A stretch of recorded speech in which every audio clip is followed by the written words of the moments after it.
Welcome to another Ninja Tune podcast, and in this episode we're joined by Actress, who is interviewed by Dean Bryce. They discuss his latest album, Acid, which is out on Ninja Tune, the record label Work Disc that he runs, his recording process over the years, and some of the tracks that have influenced him.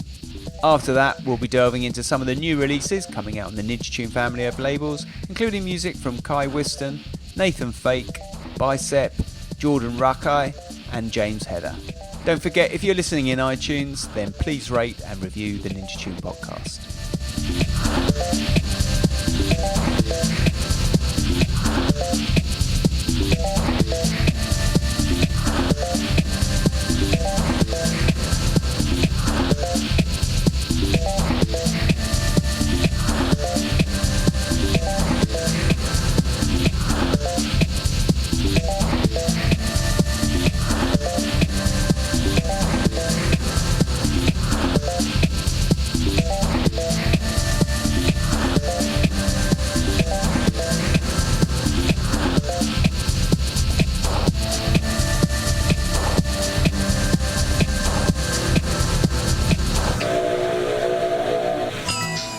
Hello and welcome to the Ninja Tune podcast. My name is Dean Bryce and I'm interviewing Darren Cunningham, aka the one and only Actress. So you've got an album that's out now, it's called Acid. You talk about R&B concrete since you recorded Splash several years ago. What's the new sound on this new record? It is acid. Do you know what I mean? I look at the word acid and whatever experiences I had with that, and that's what the words kind of become now, and it just so happens that the letters in my name sort of, or my nickname as I was known at school, sort of can fit into that. And to me it's just that sort of different inflection on acid. You know, it's just a bit more sort of the frequencies of sounds have changed in terms of what the composition of acid might be now, I guess, or in the future, and that's it. Acid. Would you say the acid sound is a part of the R&B concrete you were working on? Is it completely different? Yeah, no, it is definitely like a byproduct of it, like extracting the sound. I'm interested in like elements and chemicals and the extraction of things. Do you know what I mean? If there's anything that I did excel at school, it was sort of science. So I tried to place that in the music as much as possible.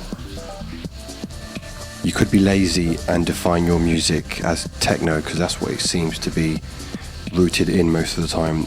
Are you still influenced by the Bellville Three? For those who don't know, the Bellville Three are from Detroit, and that's Juan Atkins, Derek May and Kevin Saunderson.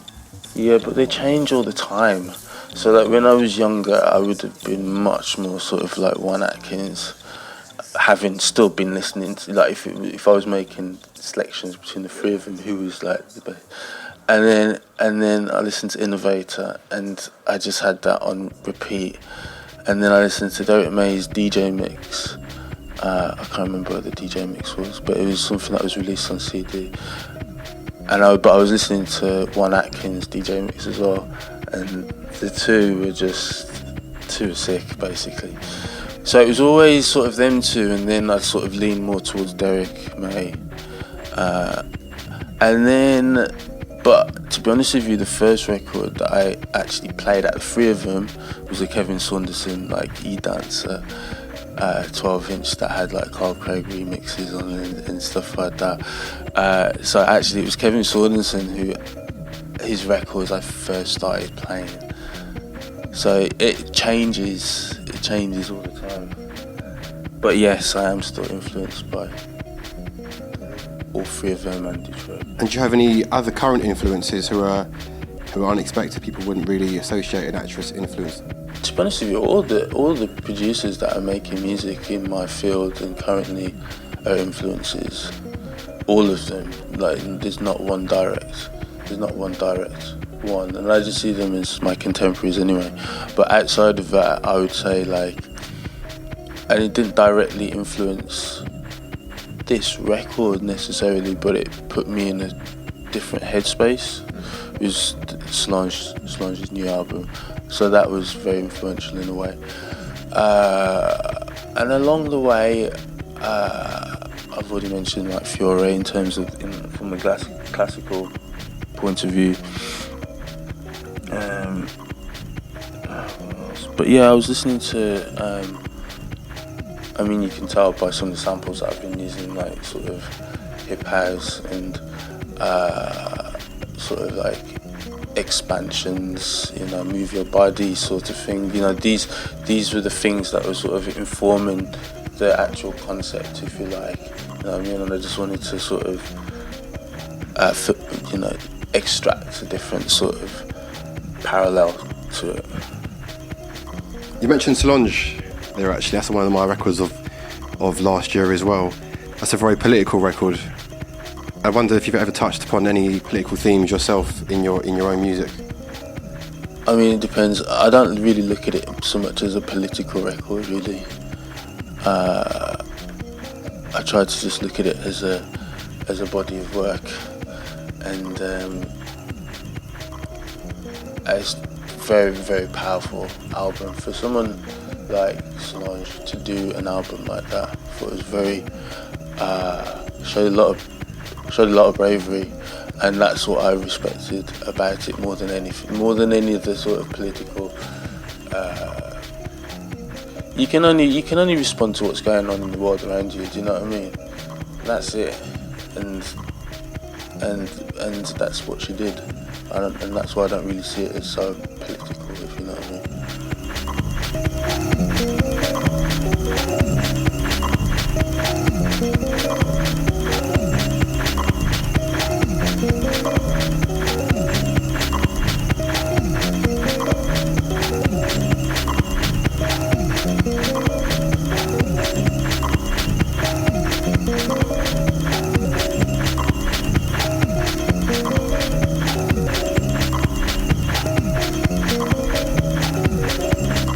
So first EP came out in 2004. That was No Tricks. It had tracks like Crossdresser on there. You had Mincin on Hazyville, and you often work in themes of focusing on ambiguity and androgyny. And I think in early interviews, very early interviews, you reference actress as a she. And what are your thoughts on exclusion in dance music, especially when a lot of it stems from often gay, often black fringes? Well, the only answer I can think about stuff like that is I don't think about it so intentionally all the time. It's not something that occupies my mind as like as a solid theme, if you know what I mean. I think at the time when I chose that's the name that I've been making music under, it was recognisable to me that there was so few women on the circuit. And I think but I also recognised that they did exist. You know, I had 10 Inch by Kelly Hand, The Roots. It's just like one of the best records like that's come out of Detroit. You know what I mean? And then there was people like Andrew Parker and Mira Calix. Certainly when I was just sort of starting to do my thing, and that was about it. And then if you kind of look through like the sort of like jungle, I guess, DJ Rap and Chemistry, Stormy Chemistry, and, there's always been, but like for my world, for what I was doing, there was not enough at all, and I could say the same for people of colour as well, you know. So these things were already in my mind, and so I wanted something which wasn't, I never really wanted to sort of like show myself off necessarily. Do you know what I mean? So, but I wanted to showcase what I did. You know what I mean? And I felt the best way to do that was to do it with a really ambiguous name, whereby everything was sort of contradictory, if you know what I mean. And but the music is fly as fuck, you know what I mean? It's like, this is dope, or, you know, and this is just me feeling it. That's when I was at my sort of like, I'm so fascinated in this because the way that it's coming out just sounds sick to me. Do you know what I mean? And in terms of like, it's about character as well, do you know what I mean? Music's always had like characters and people are willing to express themselves, and I felt that was quite lacking as well. And now with the sort of transgender things, you know, like freaks, you know, it's a freaky sort of like freaky cosmos of like where the music's coming from, where it has what it's been, where it's going, what people want to do with it. You know, I wanted to take it much more down the art route, less the art performance, but much more just sort of like, if I was a painter, this is what I would make. And so the performance aspect wasn't really so much in my mind, if you know what I mean. But because I started like hanging out with a few performing artists and whatever, it's given me a bit more of a different, or at least given me some inspiration of different things I might be able to try out. You know what I mean? So, yeah. You mentioned you've always been free as an artist, and even dressing up as Tina Turner when you were a kid. You've always been free, and you didn't really see any boundaries as an artist. It was all about self-expression. Does that still exist? I like having a laugh, to be honest with you, which is mostly where that comes from. I like, you know, I especially like making my mum laugh. So when I say I was dressing up as Tina Turner, I just used to put on the stilettos and do my Tina Turner dance for her to crack her up. So it's much more sort of like, and like I said, you know, I come from a sort of like football background, lads in the dressing room, the banter, like pretty sort of like crazy banter, you know what I mean? So I have that in me naturally. But I do need to find those moments where I just sort of switch off and just actually focus. Yeah.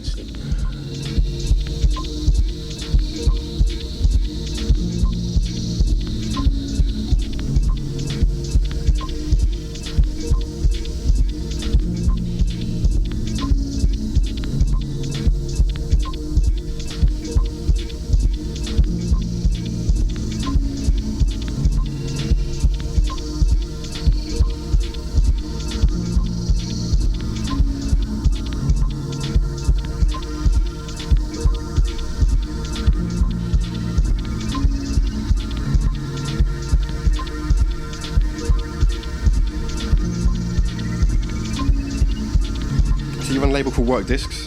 Yeah. Very first work release was Work One. Had Mentor by Actress on there, and also several other producers who've disappeared. Who were these guys? Like I've never really heard again of Mr. Lizard or Ben Kodak. They're just the sort of the Justice Department of like what manifested what I do. Do you know what I mean? But we were doing it for fun. Do you know what I mean? It was only really me who was taking it, like running with it, as to say like, this can be like, I feel like this, we're actually doing some really cool stuff. So anyway, that's how the first record came about. But yeah, all those guys are mates, you know. They especially like Ben Kodak, he sort of helps me out with a lot of like troubleshooting and a lot of Ableton stuff, and just general sort of like coding and things like that. And he went to the name Kodak. And you know, Mr. Lizard is somebody who definitely, in terms of like starting club nights,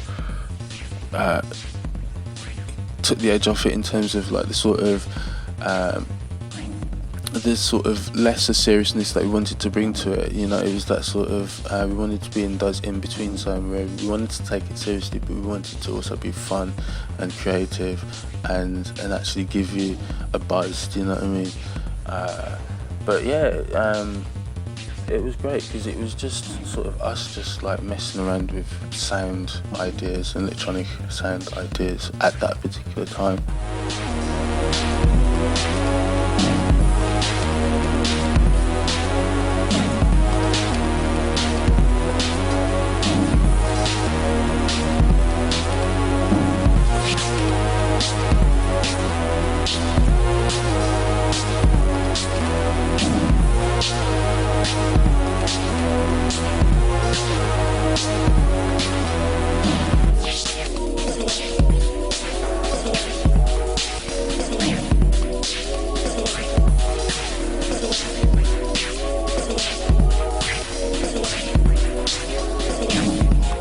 So after you put out Mentor and the Work One and the No Tricks releases, there was a 4-year space between that and Hazyville. So were you working in music in between that, or were you rediscovering the Actress sound? I was redefining. I was discovering, redefining, and rediscovering what the Actress sound was going to be. That's quite a long time, 4 years, to be studying a sound after putting out music, which was good in the first place. It's good enough in the first place. Yeah, I just wanted an aesthetic. It didn't really have an aesthetic for me. Like the first bit of music was just sort of like very instant, straight out of the computer, and that's it. Not gonna sort of, you're gonna do it that way. And then, but it didn't have. There was an aesthetic that I think came from working with the Groovebox 303 quite a lot. It had this particular sound to it and this particular lo-fi-ness to it, which I was being sort of drawn to. Like all the percussion was a bit woody and a bit more sort of like ethnic in a way, I guess. Do you know what I mean? There was just that sort of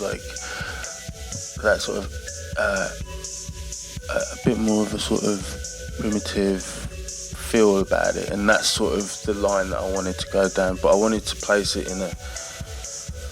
I wanted to give it an environment, I wanted to give it a space, I wanted to give it like a time,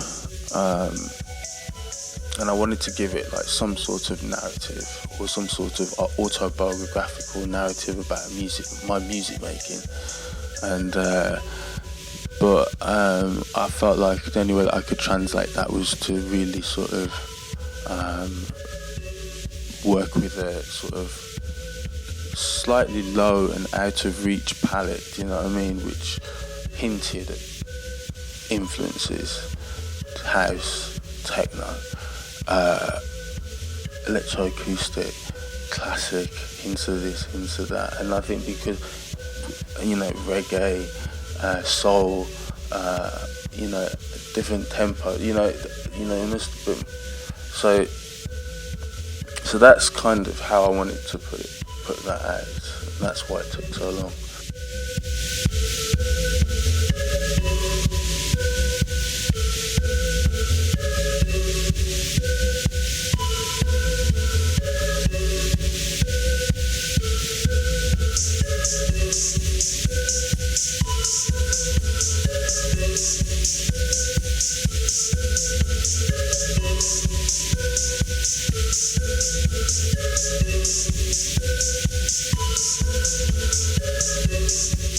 With Hazyville, you've mentioned that it's a work from various old computers that have been spliced together, various old projects which you found because you had machines that have died. That was more for like Splash and later albums. Hazyville was off one computer. I had one computer for Hazyville, so everything was on that computer. And you're learning with different bitrate samples and creating layers. I mean, Hazyville is probably the only album where I've actually, you could say, placed and made every sound individually over a very concentrated period of time. So I'm talking like every day, So, and my music making is much more sort of disparate these days. It's never been at that point where that's all I'm doing. Just literally just zoning into the computer on this sound every day. That's why I was kind of attaching this R&B concrete to it, because it was a sort of concrete composition over a very long period of time.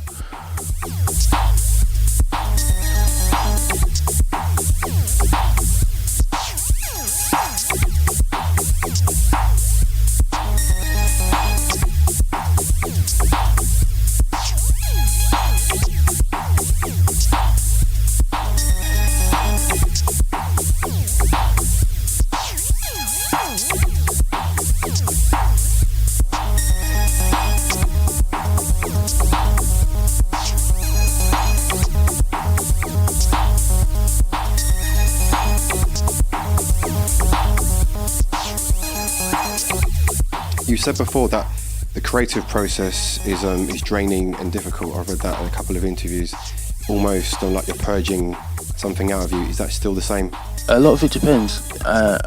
Mostly it can be sound related, the type of sounds that you're working with. But this one was kind of the most sort of precise sound work that I've done, really, just in terms of like the placements of sounds, and you know, it's off that sort of, whereas Hubble and tracks like even Lost, the components stick together, do you know what I mean? They're made in a sort of like way which they're quite stuck together, whereas this one, you know, is kind of in between that. Do you meditate or anything like that? I'm asking because if you ever get that feeling you're in the studio and it's about the process of being deep into what you're doing, that ultra concentration where you feel like it's playing for you, or the song is making itself. Yeah, I have those moments at different times. I can remember a clear moment where I was writing Ghosts of Heaven, and I think that was a track where I felt like I had everything like under control and settled, and like I just had to switch things on, and it would just work. And but the more you sort of change things,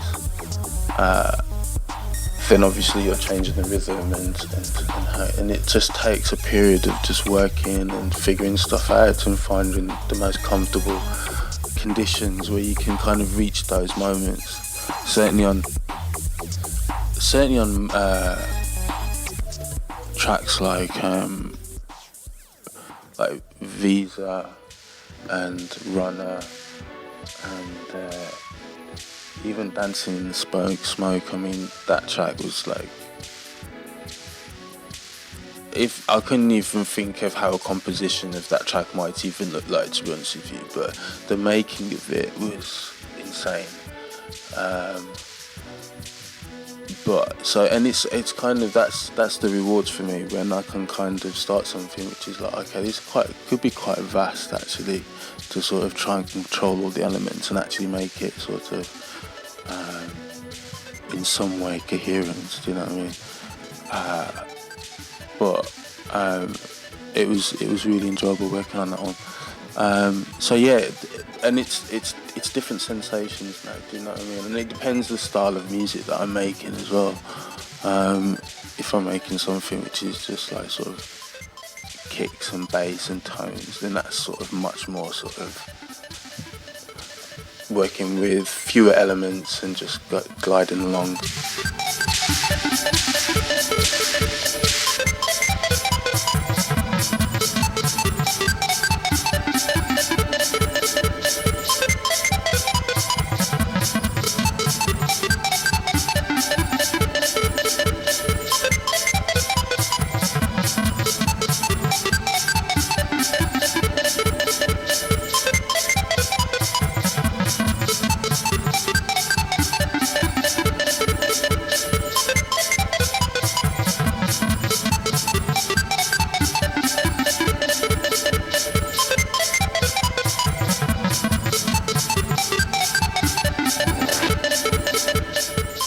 One of the perks of being a producer and DJ is travelling, and you were in the Congo several years ago with Damon Albarn and the DRC Kinshasa project.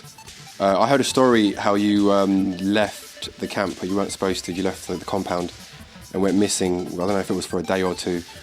And you're supposed to go and do a tune. I think everyone's supposed to go and do a tune in one day, and you came back with this stick and into the compound. Everybody was doing their music. You came back with a stick. Any comments on that story? Anything to elaborate on that story? You came back with a stick, and you were basically had to do your project in 24 hours, something like that. Is that right? I mean, time just did strange things in the Congo, to be honest with you. Where did you go? Basically, I hooked up When I arrived into the compound, I was very serious about everything. Do you know what I mean? I had my Zoom mic. I was tapping on things and recording stuff. I was ready for the day, and then this crew arrived, and like quite a young crew. You know what I mean? Like, obviously, I don't even know how they managed to get in, but there's a few of them, and I basically decided to hang out with them for a little while, and we got chatting and stuff, and sat at a table and started having a smoke and stuff like that, and that's where it sort of diverted. To be honest with you, I ended up going to their village, and my French is terrible. It's rubbish. We were trying to communicate in this sort of like rubbish French and sort of this weird confusion, but also being like really insanely high as well. And I just ended up hanging out with them and going to like their village, and then over time I found myself sort of in other people's houses and like just chatting to random people, and then playing football with some kids, and then at some point I had to get back. I realised that I had to get back to actually make some music, and I don't know, I can remember, it's just going to sound so strange trying to communicate how it all ended up, but basically the stick was like, it was given to me. Have you got it still? Yeah, I still have it. So yeah, that sort of. I mean, I got the tune made in the end. It didn't take 24 hours, and it was like, you need to make it now, sort of thing. So it was more like 3 hours. When you left the compound, how long were you away from the compound for? Yeah, at least just under 24 hours. It was a few hours. Yeah, it was a fair few hours. Incredible.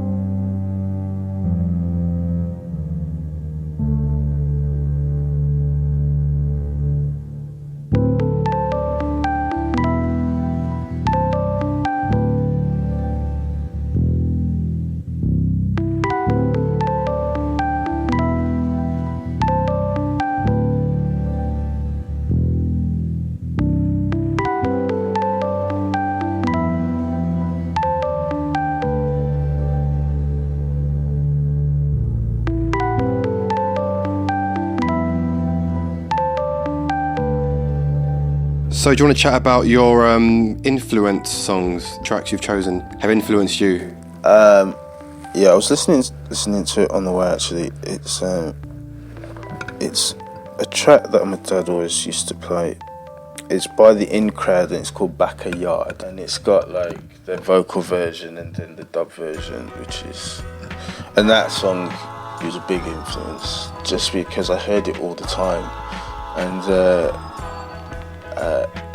it's like my dad's yearning for Jamaica sort of thing. His sort of signature tune comes on. We wanna go and dally, backyard. We wanna go and dally, backyard. We wanna lick some Cali, backyard.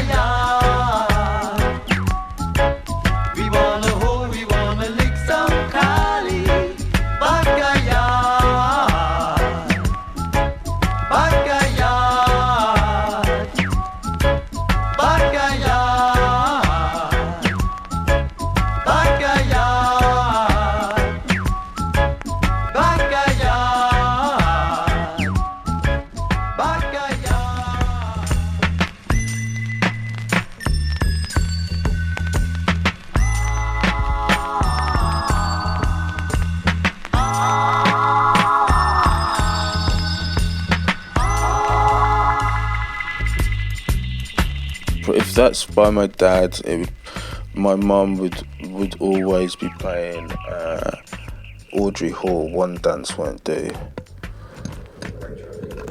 She would play that, me and her would dance.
Like, my dad was definitely more lovers rock. My mum was much more into that sort of lovers rock, and then she would get into like, obviously the more soul side of things with Dionne Warwick.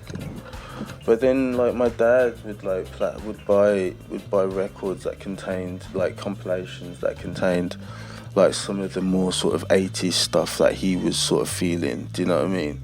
Which was a bit more commercial. And you'd hear things like Mr. Broken Wings, and like Michael McDonald would be like getting on there, and I've been waiting for a girl like you to come into my, I can't remember what that tune's called. I've been waiting. Oh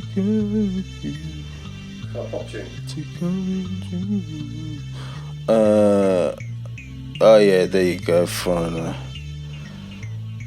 You know, I'd start hearing these songs mixed in with like, all of a sudden mixed in with like Audrey Hall, and then I'd go to like a family dance and my cousin would be playing like Jeep R&B. So I was getting a real mix of like, you know, loose ends, when loose ends started popping, you know, and these the sort of tunes that bring your whole family together and you're vibing off them hard.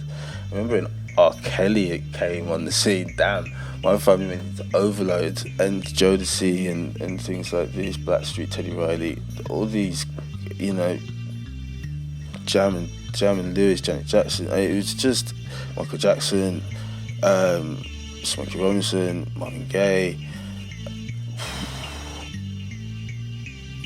I got a very, very privileged music upbringing, to be honest with you. Was your dad involved in a sound system? Yeah, he was involved in the sound system. Dad's Jamaican, right? Yeah. My dad's a very functional guy, do you know what I mean? So he understands the function of music, but he just feels it. So he's not the type of person who wants to like be travelling around with a sound system. He'll do it for a time, because that's when he's most tuned into it all, and then he'll go off and do what he needs to do, basically. So my dad's always been like that. But so yeah, he was in the sound, but it was mostly with his mates.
So your very first Actress, I think it was a live show, was at a Hyperdub night. It was a Hyperdub night at the ICA with Code 9, and you played live on I think it was on a Yamaha keyboard. That was an Afrofuturist night, I believe. And we've spoken in the past about you kind of at the moment being sort of anti-Afrofuturist. Can you explain? I've never really liked tags. Do you know what I mean? Because I think in some strange ways they can be kind of sort of cornering you off into a sort of area. Do you know what I mean? And to a certain point, it's cool if it is genuinely considered an art form. And people like Sun Ra, they call it jazz, right? They call it jazz, and it is jazz, but it's much more than that as well. Do you know what I mean? It came with a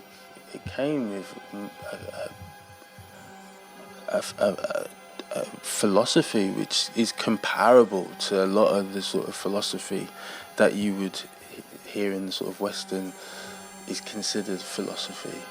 And I just can't help but feel that because it's given this sort of Afrofuturist tag, that's where it sort of remains. And I see Sun Ra as much, totally sort of outside of that. Both as a composer, as a visionary, as a sort of filmmaker, as a storyteller, but then to continue that through different manifestations of the same band, but just different names and sort of, so that's my issue with it. You actually straddle a few genres at once. When you first came out, they were calling you dubstep, oddly, though you hadn't played your music. You had the concrete thing, techno. You've delved in ambient music. You've kind of been spread across a few genres. Was that intentional? Yeah, because I don't want to be penned down into anything really. It's about sort of keep maintaining my own individuality, if you like. And the thing is, I wouldn't say that I'm particularly academic. I'm not academic leaning naturally. Do you know what I mean? I just have a sort of I'm not stupid. I do have a brain, and I am interested in things and whatever. But I'm not so interested in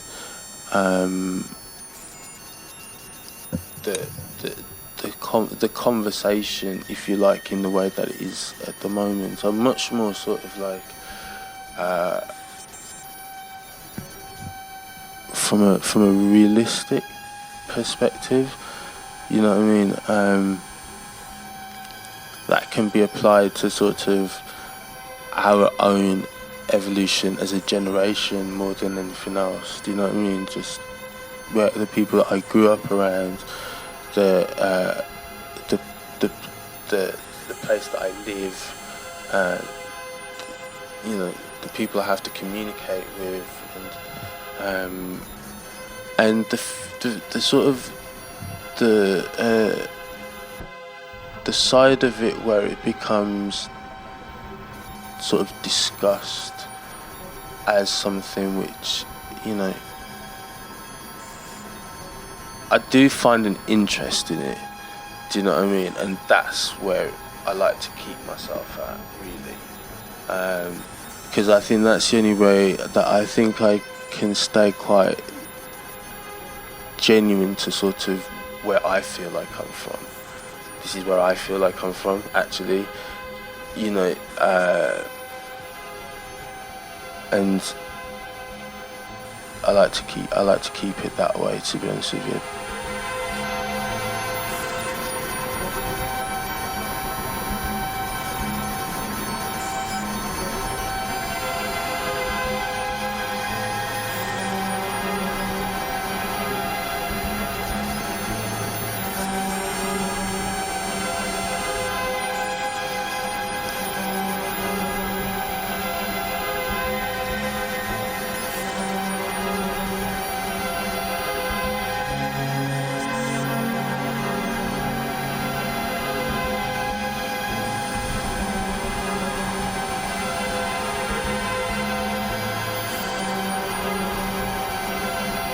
You're mostly known as a producer and an innovator, but not much really known as a DJ, even though you do DJ frequently all around the globe. Are you really... I'm a great DJ. There you go. We're going to it. I have to say. Are you into the art of DJing, selecting and digging? I've always loved DJing. Like my mum, I was in the garage basically as soon as I got my turntables, and I was just banging the house down, in the garage, banging it down. Bless my mum, but at the end of the day, that's like I just found such sort of like direct, expressionary sort of release from DJing, and that's why I love it so much. And it does really genuinely just come from a love perspective. I don't really want to be out there sort of DJing as like a direct living. Like I have to promote myself because I'm a DJ. That's not of no interest whatsoever. But because I can DJ, and because DJing is the first single thing that really influenced like the style of music that I wanted to make. That's kind of why. I like doing it. What's your DJing style? Because I've seen you play so many times, and they're always different. I've seen you play disco at festivals. I've heard you play beatless sets. I've heard you play reggae at Berghain. What is your DJing style, would you say? Because I can't really pin it down. I mean, it just depends really. Like I'll go through a phase where I'll just want to play like kind of mainly current records in the sort of techno sort of vein, and then I'll go through periods where I'll sort of want to play a bit more sort of like a bit more urgent, aggressive, but they tend to be sort of old style tunes, so like Frankie Bones and this sort of like wild style techno and stuff like that. But when I'm in that mood, it tends to get mixed up with sort of like maybe a bit of basic channel and maybe even a bit of like grime sometimes, to be honest with you. And then I'll have periods where I'm actually in a bit more of a sort of like deep house techno sort of vibe. You know what I mean? So it really does. And I do genuinely sort of check out to see like what the party might be or whatever. But I just genuinely like to play just good records, good upfront records. I mean, I played Trans Party at Evan Crisis Trans Party, and to be honest with you, I had to play my set mostly at just like plus 45, and that was great as well. You know what I mean? Just to hear these tunes like really sped up, and just to try to in some way sort of work with the sort of trance concept. So it's just that flexibility in tunes that I like. And you play records still, right? Yeah. Not on CDJs yet, or you're not really into that? I have no idea how to DJ on CDJs. That would be a bad set, I think.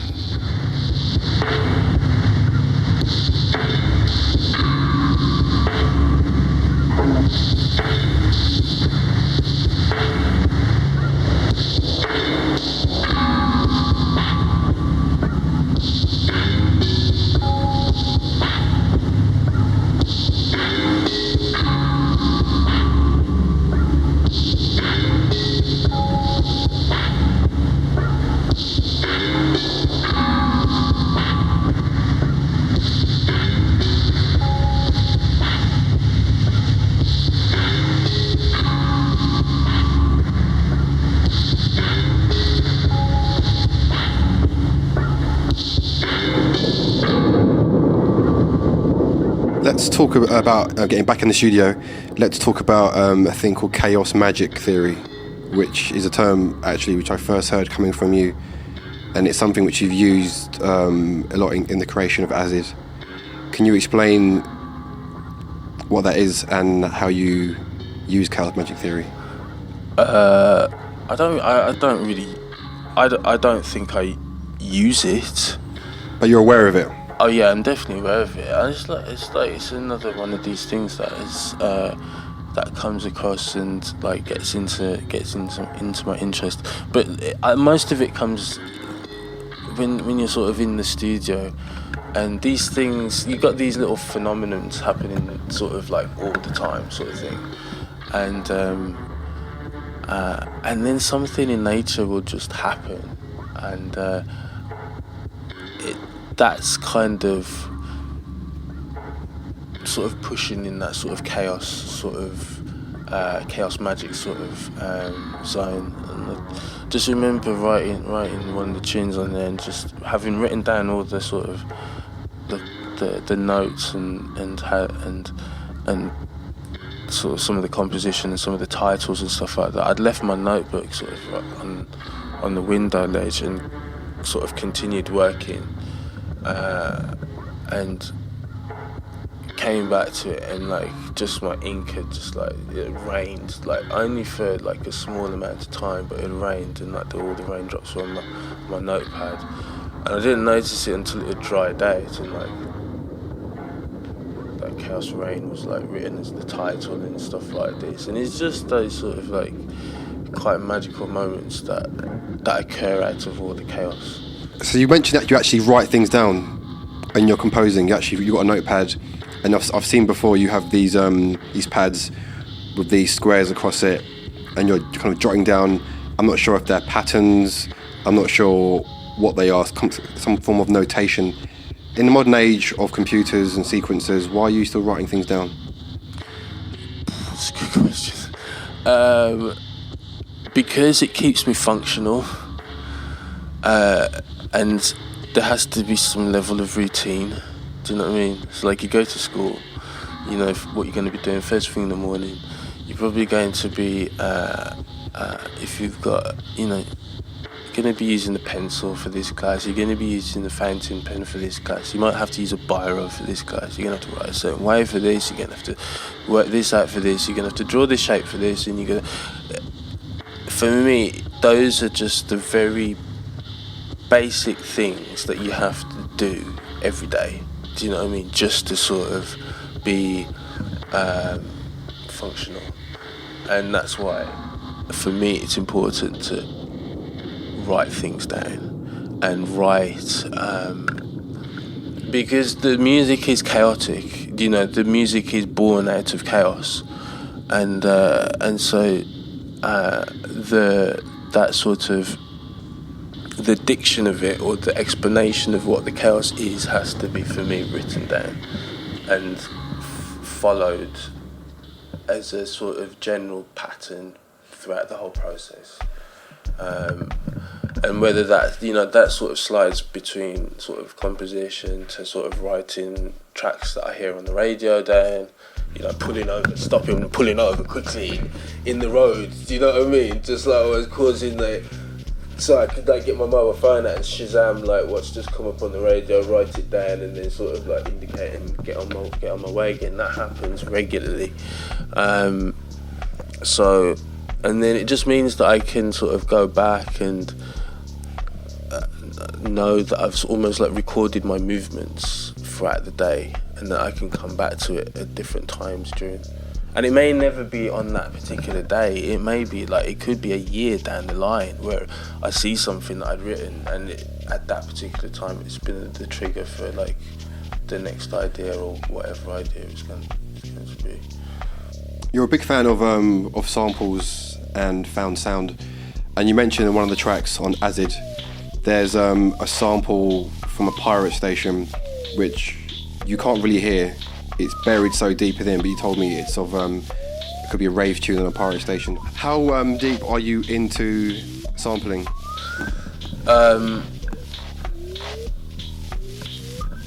It depends. Like I don't like wake up in the morning and just turn on the recording machine just to sort of pick up stuff. Oh yeah, of course. Do you know what I mean? Or I don't really go out with the intention of finding a record that contains this or that or that. It's much more sporadic than that, and it usually is as a result of a period of listening to records and working at the same time. So like intermittently I'll work and then I'll listen to some stuff just to chill for a little bit, and I'll work. And then I work, and then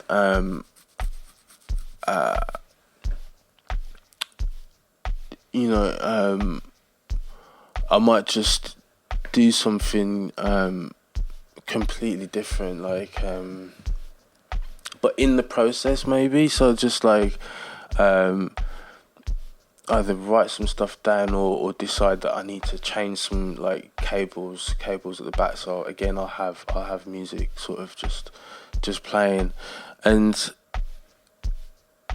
I guess just because of the way that I work, sampling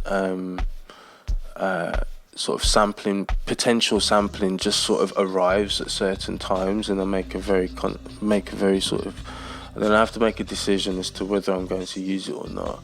And that decision can be based on like a few things. Am I going to be changing the sample enough? Is it too recognizable? Is it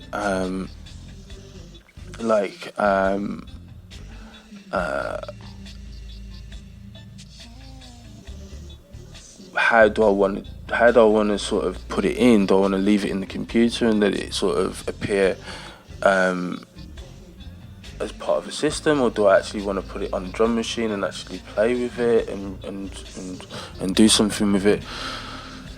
And usually those sort of decisions usually come where a track might already be at a point where it's kind of good to go. Do you know what I mean? And then it's just like, does it change the dynamic of the track if I use it or not? So I do actually make quite a lot of sort of decisions about samples. It's never just a chuck sample in or anything like that.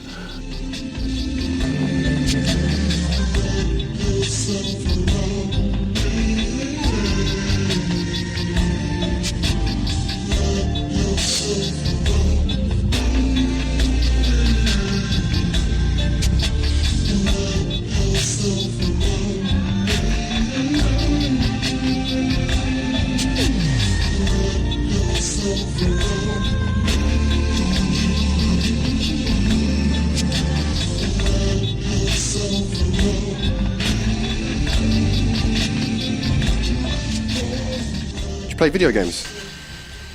Not really, to be honest with you. I kind of stopped gaming when I just became more interested in other things. Do you know what I mean? And so I was never sort of that student in the living room with a load of mates getting stoned playing computer games. Or chat manager, you never got into... Oh yeah, I definitely got into that, but it was much more in my own sort of like zone. Do you know what I mean? So yeah, I kind of stopped playing computer games properly, like after cassettes and stuff like that. I mean, I got an Amiga and stuff like that, and so I kind of continued it on that. But I never really went down the PlayStation Nintendo route until I went from Game Boy and then that was it. Wow, you ended at Game Boy. I kind of ended at Game Boy. Super Nintendo. No Super Nintendo. Didn't That's have pretty early. Yeah, didn't have the Super Nintendo, and I got a PlayStation like really recently, maybe like 3 or 4 years ago, something like this. And before then, I had a Wii. You know, so I kind of for me, it was mainly the platform games. I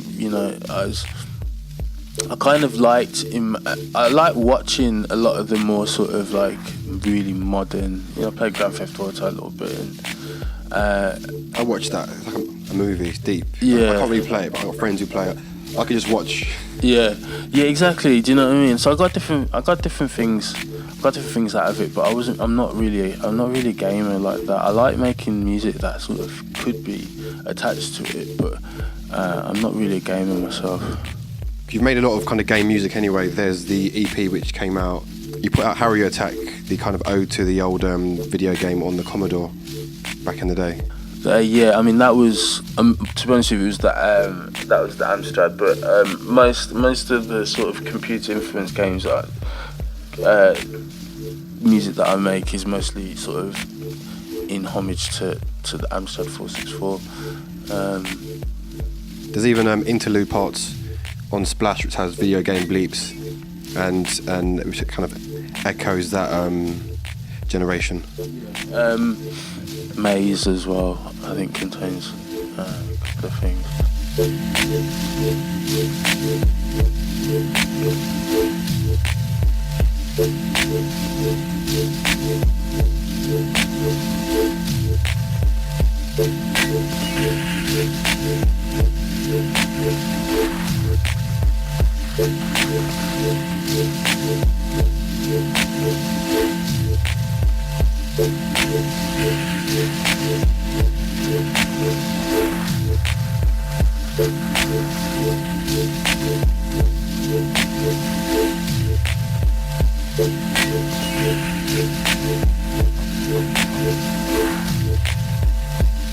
What drives you to keep making music? I guess the thing that drives me is just that I like mastering things, do you know what I mean? And where the starting point seems really sort of like a big hill, and progressively through just figuring things out and you know, working and understanding different things, you start to grasp it. And for me, when you start to grasp something, when you start to overcome the initial problems, that's when something's really rewarding. And so that's really sort of what drives me on still, do you know what I mean? And yeah, I like to go from one thing to another and see the evolution of that changing, and see, you know, how I'm changing as an artist as well, and how much I'm prepared to continue to challenge myself in terms of the music that I make. So that's the driving force. And you moved to London. You moved here in 1999. What were you first doing when you came to London? I should have been studying, but when I first came to London, my course hadn't quite started. So there was at least a 3-month period where I was just here as like a newbie, and I was living with my cousin, but I hadn't really made any mates or anything like that, and I was pretty much keeping myself to myself. So it was probably the only time in London where I've travelled around as a sort of like looked around like this, and just I didn't have a computer at that time, but it was just me and my groove box and my turntables, and then so it was mainly just the routine of just being on the groove box and making music, or at least making ideas and stuff like that. But yeah, also just sort of walking around at night and like soaking up the atmosphere. Like Brixton was a different place at that time, and I liked to just sort of like get out and sort of take in the neighbourhood. So yeah, a lot of night walking. I wasn't going out so much then, actually. So, you know what I mean?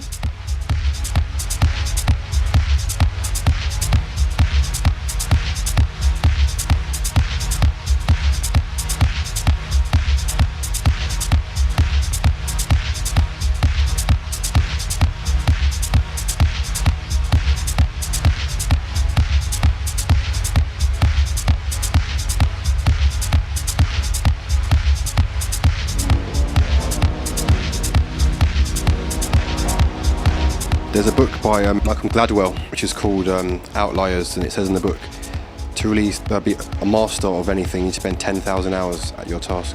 So do you think you spent 10,000 hours at least in the studio making music throughout the years? Easily. My God. A lot of hours, man. A lot of hours spent in the studio. And this was even, you know, yeah, all the time. I mean, there definitely has been periods where I've either got myself to the point, mostly when I was at university, where I couldn't. I just spend my every time my student loan cash came.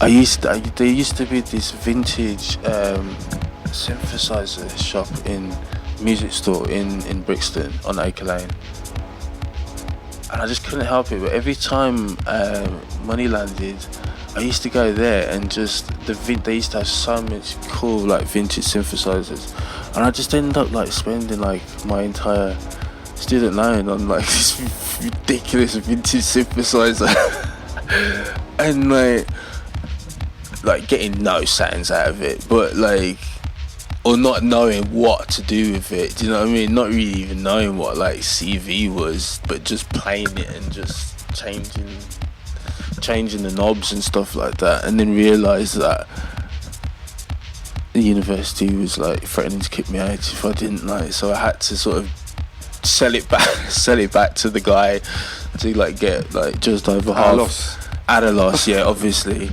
just to at least pay some of my tuition fees. I did that. That was pretty much where my money was going, to be honest with you.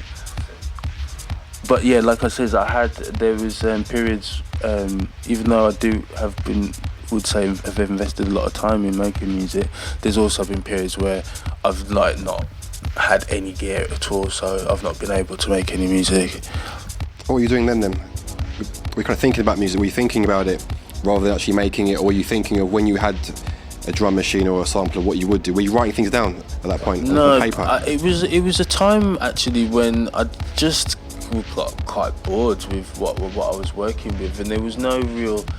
I did have a computer, I got a computer eventually, but there was no software that I was really interested in, and I started playing around with a program called Peak Bias, which is just like a sound editing program. And I just used to, my G3 or whatever it was at the time, just had an input on it and used to record sounds in, and just used to sort of build compositions in Peak, literally just by like pulling around different sound waves. But I definitely felt like at the time there was a program that just wasn't for me for making music, so I just thought less about it and more focused on like I was working in like as a sound assistant and then junior sort of audio editor in like post-production, so I was moving into sort of TV and stuff like this. So when you were bored, what were you was that after your first release or before your Mentor and No Tricks? It would have been before I put anything out, yeah. I mean, I did actually do a record that I pressed up myself, but I only got an acetate done, and it was 2 tracks. One was Ghosts of a Heaven, and the other is a track which has been lost. That's your first ever thing you pressed up? That's the first thing I ever like put onto a mini disc and took it to this place in Brixton. It used to be on it also used to be on Acre Lane next to the McDonald's. It used to it used to be a bit further down actually. It used to be by Moby Dick's chip shop around there, and used to be upstairs. Used to be a reggae shop there, and I got a 10-inch cut there of Ghosts of Heaven and another track, and I think I might have got 2 like test pressings, and maybe even 1. Put it on Discogs, that would go for on Discogs. No, I don't have it anymore. Don't have it. I sent the only one that I had to Underground Resistance, because I thought it was good enough to be put out on like Underground Resistance. So Mad Mike's got it somewhere. That's the address it was sent to. It was sent to Submerge. So that's if it exists. It's in Detroit somewhere. Wow, sick. Providing like Royal Mail did their job, you know what I mean? So yeah.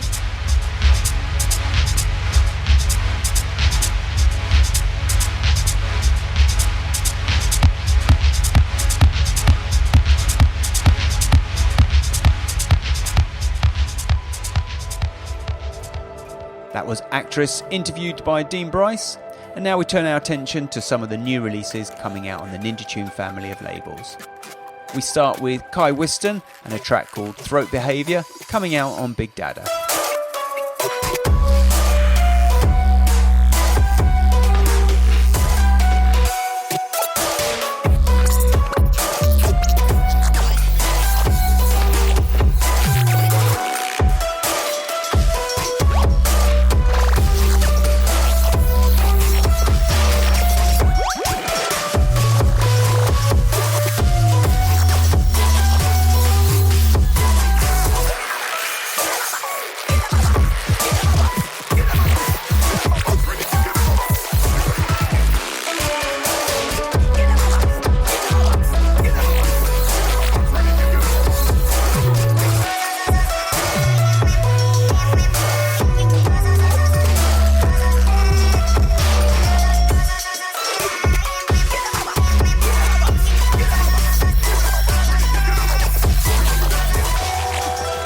Rakei Whiston with Throat Behaviour from his Fisher Price EP. Next, it's Nathan Fake and a track called Bosky from his Providence Reworks Part 1 single.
Nathan Fake with Bosky coming out on Ninja Tune. Up next, it's Bicep with Glue from their forthcoming self-titled album.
Bicep with Glue coming out on Ninja Tune.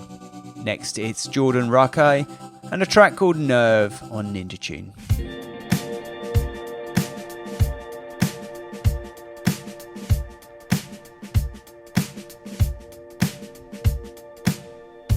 Once I borrowed the canvas to my lover's heart, but the store was too full, and that envelope had a letter in that scarcely room. Back in silence is where it all began falling apart.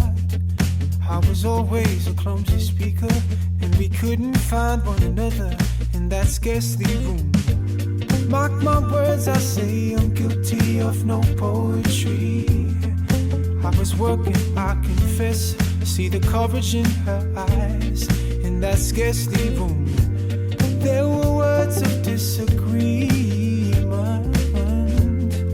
but we talked to find the answers in a mutual disposition in that scarcely room.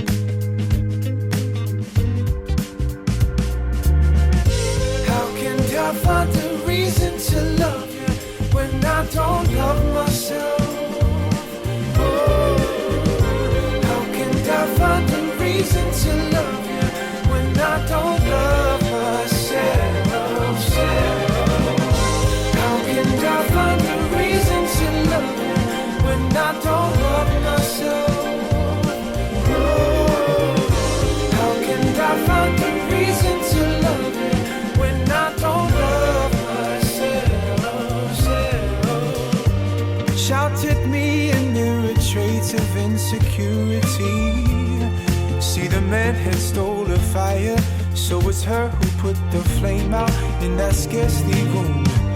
Caught to dress for the occasion, yet not filled with glee.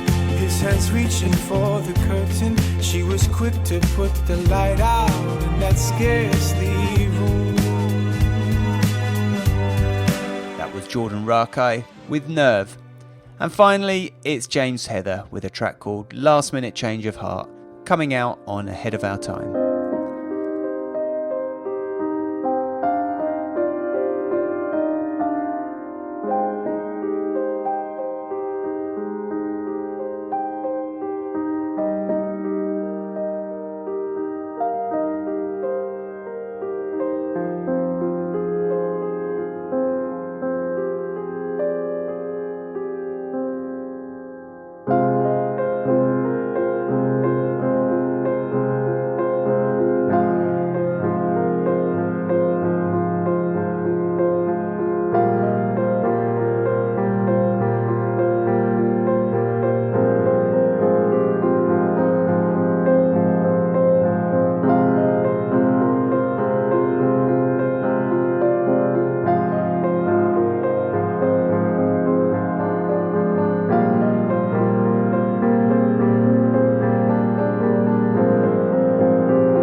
That was James Heather with Last Minute Change of Heart, taken from his forthcoming album on Ahead of Our Time.